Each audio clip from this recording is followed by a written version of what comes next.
E olha só, o PT cometeu um erro gravíssimo e um partido entrou com um recurso no TSE que pode deixar Lula fora da disputa eleitoral este ano. E o pior de tudo é que esse caso cai nas mãos de André Mendonça. Isso mesmo, André Mendonça deve então decidir sobre a elegibilidade de Lula e se Lula vai poder ou não participar das eleições este ano. Nós vamos ver tudo isso agora, porque esse caso esquentou. As coisas estão ficando tensas em Brasília e agora nós vamos ver esse caso e mais. Cai também na relatoria de André Mendonça para decidir sobre o habeas corpus e deixar Jair Bolsonaro ir para a prisão domiciliar e voltar para sua casa. E mais, nós vamos mostrar aqui também um jantar. O Lula se encontrou com ministros do Supremo nas altas noites e o que eles conversaram nesse jantar? Estão apavorados pelo que está acontecendo em Brasília e tomaram decisões ali e o jurista vai trazer aqui para nós sobre esse jantar de Lula com 2 ministros ali. A coisa realmente ficou séria. Dá um like nesse vídeo, se inscreve aqui nesse canal. Quem vai explicar para nós esse assunto é o Deltan Dallagnol, aquele procurador que participou da Lava Jato, inclusive conseguiu colocar Lula na cadeia e que depois ministros do Supremo com uma canetada conseguiram reverter e tirar Lula da cadeia. Mas veja agora essa situação aí que, por azar dos petistas, caiu no colo de André Mendonça. E agora, hein? Como que vai ser? Veja essa matéria e voltamos em seguida. Gente, vai feder. O carnaval de Lula tá em risco e Lula pode ficar até inelegível. Lula e Janja ficaram achando que eles iam sambar na nossa cara aí impunemente. Mas agora o carnaval deles virou um pesadelo jurídico real. Isso porque o Partido Novo entrou no TSE acusando Lula de propaganda eleitoral antecipada. O relator desse caso, gente, é ninguém mais, ninguém menos do que o terror dos petistas, o ministro André Mendonça. Não porque ele seja contra o PT, contra uma ideologia X, Y, mas porque ele é justo, correto e vai aplicar a lei. Então seja muito bem-vindo ao nosso encontro Um Novo Brasil. Esse aqui é um espaço para quem ama o país e acredita na transformação. E a base da transformação é a informação, é a indignação, é a ação informada. Aqui nós mostramos as notícias que impactam o futuro do Brasil e as batalhas do Partido Novo contra os absurdos e os desmandos do governo Lula e do STF. E nesse nosso encontro aqui, eu vou mostrar para você por que esse caso do carnaval ele pode tornar Lula inelegível, qual é o precedente explosivo que está sendo usado contra o Lula e por que o Planalto está com muito medo. Vamos então agora direto ao que o Partido Novo levou ao TSE. Essa representação do Novo, ela acusa Lula, o PT e acadêmicos de Niterói, a escola de samba, de propaganda eleitoral antecipada. Os argumentos são devastadores. O enredo usa o jingle olê, olê, olê, olá, lulá, lulá, que é o mesmo jingle eleitoral que Lula usa desde 1989. Menciona ainda a polarização das eleições de 2022, que é a mesma atual, faz referência ao número de urna do PT, e o presidente de honra da escola, presta atenção, Anderson Pipico, é vereador do PT em Niterói, o que, segundo o Novo, afasta aí qualquer alegação de neutralidade artística. O líder do Novo na Câmara, o Marcel Van Hatten, ele resumiu perfeitamente dizendo que o que Lula faz é sequestrar o Estado para seus próprios fins. E olha, gente, o tamanho da punição que o Novo está pedindo. Não é aquela multa padrão de R$25 mil para propaganda antecipada, não. O Novo pediu uma multa de 9,65 milhões de reais, equivalente ao custo total do desfile, argumentando que uma multa menor seria, como é, irrisória diante do impacto de um desfile transmitido em rede nacional por concessionária pública de TV para 81 milhões de telespectadores. Mas mais grave ainda, especialistas eleitorais ouvidos pelo antagonista alertam que esse caso pode abrir margem para a inelegibilidade de Lula. Olha aí, ó. E sabe por quê? Por causa do precedente justamente do caso Bolsonaro. Olha aí, caso Bolsonaro abre margem para a inelegibilidade de Lula por desfile. Bora relembrar aqui o que foi que aconteceu. Em outubro de 2023, o TSE declarou Bolsonaro inelegível por 8 anos. Qual o crime, hein? O TSE considerou que os discursos do Bolsonaro do feriado de 7 de setembro de 22 teriam sido uma campanha eleitoral antecipada. O TSE entendeu que o Bolsonaro ele misturou deliberadamente o evento oficial as comemorações do bicentenário com um ato de campanha eleitoral. E aí teria transmitido isso, inclusive, pelas TVs oficiais do governo, os TVs oficiais do Estado brasileiro. 5 dos 7 ministros votaram pela condenação. Mas agora veja o paralelo. Lula está usando dinheiro público, pelo menos 9,65 milhões de reais de prefeituras, do governo do Estado, do governo federal, para financiar um desfile que usa o seu jingle de campanha, exalta a sua trajetória política e transmite isso via concessionária pública de TV para 81 milhões de pessoas. Isso 8 meses antes das eleições. Se o 7 de setembro foi um ilícito eleitoral que gera inelegibilidade, se foi, então o carnaval de Lula é um ilícito eleitoral pior ainda, com muito mais razão deve gerar a inelegibilidade de Lula. E agora vamos para um detalhe aqui que está deixando o Planalto, o Palácio Planalto aí, com frio na barriga. O relator do caso no TSE é o ministro André Mendonça. Gente, eu não consigo imaginar ninguém pior para Lula e melhor para a legalidade do que Mendonça como relator desse caso no TSE. Mendonça é alguém que não vai se dobrar pressões, a favores, dar um toma lá da cá, não. O ministro André Mendonça ele vai ser, aliás, vice-presidente do TSE nas eleições de 2026. E agora, o ministro Mendonça ele tem nas mãos o processo que pode tornar Lula inelegível. O mesmo governo que usou o TSE para tornar o Bolsonaro inelegível, agora vai ter que se explicar para um relator indicado por Bolsonaro. Que ironia, hein? O próprio governo ele sabe que ele está errado. Prova disso? A AGU orientou ministros a não desfilarem. O jurídico do Planalto ele teria inicialmente barrado a Janja de subir no carro alegórico. O Planalto ele tem medo, ele teme aí um desgaste político e confessou justamente o medo de Lula ficar inelegível com base no caso Bolsonaro, como noticiou aí Andréa Sadi no G1. Quando o próprio governo, gente, age assim, ele está confessando implicitamente que existe uma irregularidade. O mesmo TSE que condenou Bolsonaro por usar dinheiro público para fazer campanha disfarçada de evento oficial, agora ele vai ter que decidir se ele aplica o mesmo critério para Lula. Se não aplicar, vai ficar provado de vez que há 2 pesos e 2 medidas na Justiça Eleitoral brasileira. E se aplicar o mesmo critério que ele usou para o Bolsonaro, hein? Nesse caso, Lula vai ficar inelegível para as eleições de 2026. E eu mesmo também representei, gente, contra o repasse de dinheiro público para a escola de samba que vai homenagear o Lula, e eu representei perante o Tribunal de Contas do Estado do Rio de Janeiro e o Tribunal de Contas do município do Rio de Janeiro.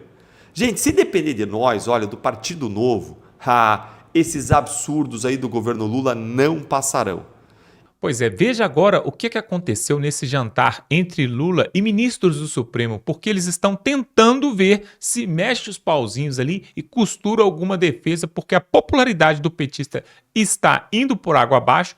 Esse rombo do Banco Master está prejudicando o ano eleitoral de Lula. E o que pode acontecer agora? Preste atenção, o advogado André Marcília, que sabe de tudo, vai mostrar para nós agora. Olha só, o Lula teve na semana passada um jantar secreto com alguns ministros do STF e eu não tenho a menor dúvida de que você não está sabendo disso. O encontro foi com a turminha de sempre: Zanin, Moraes, Dino e, claro, o Gilmar, o pai de todos. Faltou o Toffoli, mas o Toffoli recebeu também um recado do Lula nesse jantar. Eu vou te contar tudo o que eles conversaram, segundo a Mônica Bergamo, na sua coluna na Folha de São Paulo de hoje. E a Mônica Bergamo, ela conhece bem os bastidores ali dos ministros, portanto é quente esse jantar, essa notícia. Eu vou te contar tudo o que eles conversaram e qual é a jogada, qual é a grande jogada que o Lula pretende com esse bate-papo com os ministros. Mas antes, peço que vocês se inscrevam aqui no nosso canal, que vocês também cliquem no joinha, deixem o seu like, assim o algoritmo distribui o nosso conteúdo para mais pessoas e você ajuda o nosso canal a crescer. Claro que a matéria tem lá um conteúdo que é o conteúdo que os ministros queriam que saísse na matéria. Então o Lula chega ao absurdo de dizer, está lá na matéria, que é muito preocupante a situação do STF, porque há um desgaste do STF em razão do fato fato de que as redes sociais estão fazendo com que atos honestos, supostamente Lula disse isso, atos honestos de políticos e juízes sejam simplesmente pervertidos, que esses atos honestos eles sejam distorcidos, né? E com isso há um desgaste da corte. Muito difícil que o Lula tenha dito isso. Se ele tem um pingo de coragem, ele virou e falou assim, gente, seguinte, não dá para um ser dono de cassino, não dá para outro ser dono de resort, não dá para outro ter 130 milhões num contrato da mulher com o Banco Master, não dá para ser esse oba-oba. E disse o Lula também do Fachin, segundo a matéria, disse que o Lula falou também o seguinte, olha, não esse código de conduta, e nisso a gente precisa entender o raciocínio do Lula, politicamente faz sentido. Esse código de conduta só expõe ainda mais a corte. Porque, claro, se ministros precisam de código de conduta é porque eles não têm uma conduta. Então são ministros sem conduta. E se são ministros sem conduta, é uma zona isso, e não uma corte. É uma zona e não um Supremo Tribunal Federal. Então o que o Lula teria dito é, se ajeitem aí, se arrumem aí, deem um recado para o Toffoli, façam alguma coisa que pare de expor a vocês e, consequentemente, a mim Lula. Porque, veja, o que o Lula, a jogada do Lula é a seguinte, se o STF se ajustar, isso vai fazer com que ele, Lula, também pare de ser fritado, porque hoje existe um consórcio dentro do Brasil, entre STF e governo federal. Se os ministros do STF caírem, cai o Lula. Se o desgaste do STF permanecer, esse desgaste permanece também no governo federal e isso faz com que o Lula não consiga se reeleger. E se o Lula não se reeleger, o STF perde a sustentação do governo. E se os ministros caírem, o governo perde a sustentação do STF. Percebem? Então o que o Lula estava mais ou menos ali querendo dizer é, deem um jeito nesse troço para que nós não caiamos juntos. É isso.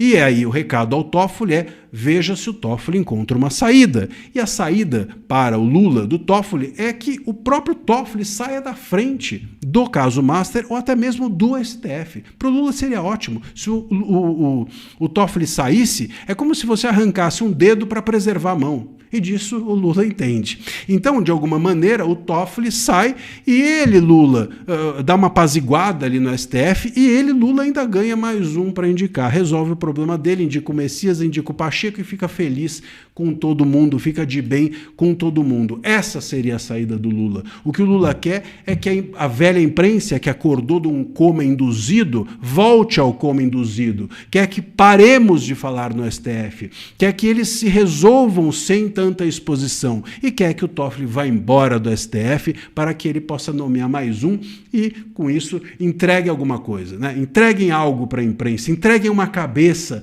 para que eles parem de falar de vocês. Essa é a solução que o Lula está pedindo ao STF. Não creio que essa seja a solução que o STF vai entregar ao Lula e muito menos a solução que o Toffoli vai entregar aos ministros, porque o Toffoli gosta e parece que gosta bastante do poder que tem. Meus caros, vamos aguardar os próximos capítulos disso, que certamente não serão poucos. Flávio Bolsonaro já esteve no Oriente Médio, Estados Unidos, agora está na França. O objetivo dele é se tornar conhecido no mundo. Olha, eu não sou apenas o filho de Jair Bolsonaro. Eu sou um senador da República que representa o estado do Rio de Janeiro. Estou cumprindo o meu mandato de senador e quero ser mais conhecido. Ele fez contatos com a droite francesa, a direita, políticos, deputados, gente com mandato, gente sem mandato, lideranças tradicionais, partidos de centro-direita, deu entrevistas, participou de eventos, né? Se expôs bastante, isso desde domingo, em 2 dias. Ele já fez isso em Israel, Arábia Saudita, Estados Unidos, todo mundo sabe que ele já circulou na Casa Branca, inclusive.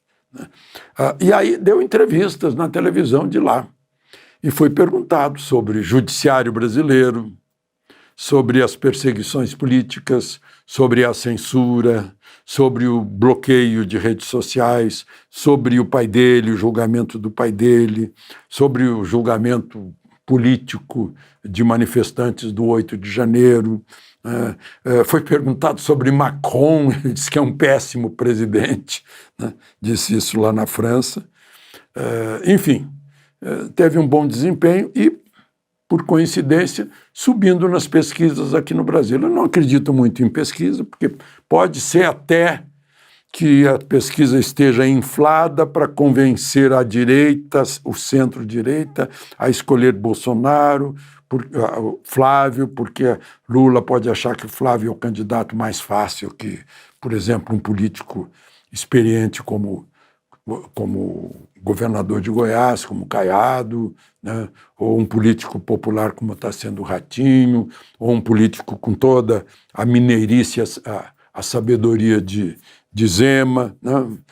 Ou um político da centro-esquerda como o Eduardo Leite do Rio Grande, não sei. Eu acho muito cedo para a gente achar que pesquisa está consolidando alguma coisa.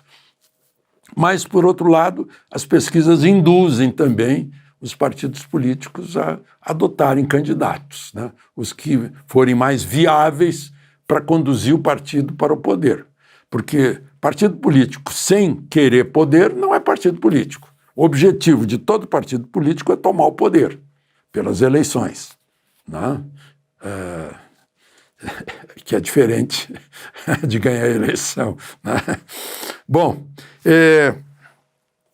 queria falar numa outra questão. Pois é, pega muito contra a candidatura Lula o labirinto em que ele se encontra. Eu falo nisso no meu artigo nos jornais desta quarta-feira. O que a política econômica do atual governo criou foi uma esfinge que ele não conseguiu decifrar. E agora tem o labirinto, duas lendas gregas, da mitologia grega. O labirinto a pessoa se perde lá dentro e é pega pelo Minotauro, né? A menos que seja um Teseu com o fio de Ariadne para poder voltar à luz. Mas não existe isso. Milei está conseguindo isso lá na Argentina. Pegou uma economia que não dava futuro para a Argentina, né? Mas, enfim. E agora está saindo aí, em janeiro, saiu uma inflação que é o dobro da inflação de janeiro do ano passado. Isso, e mais, né?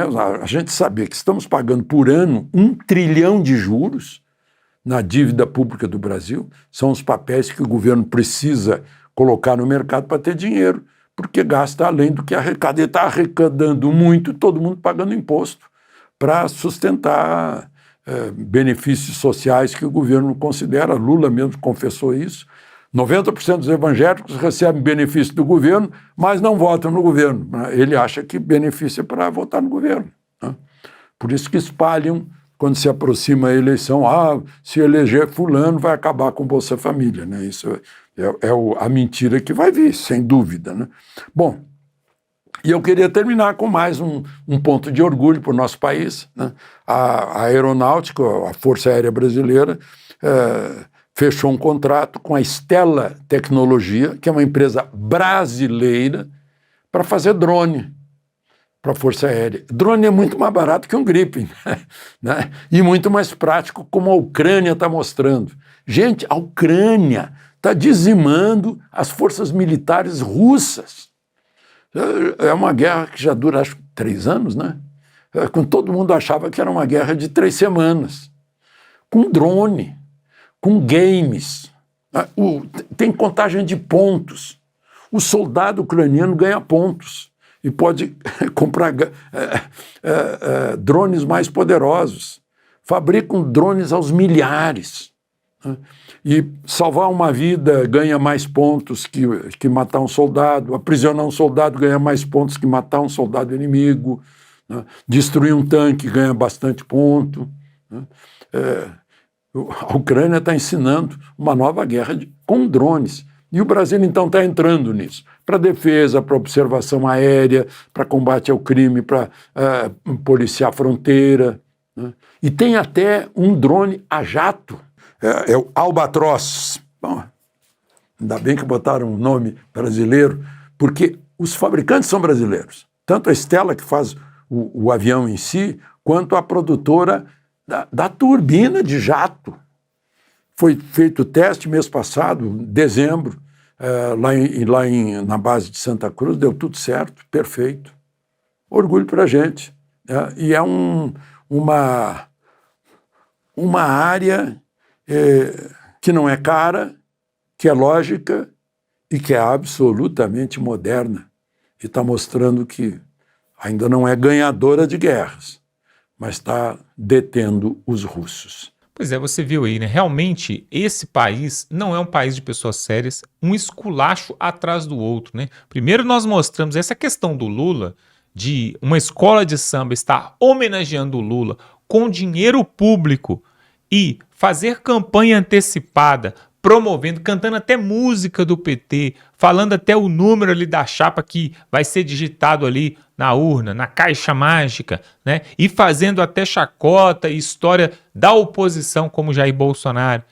Isso não pode ser aceitado de jeito nenhum. Por quê?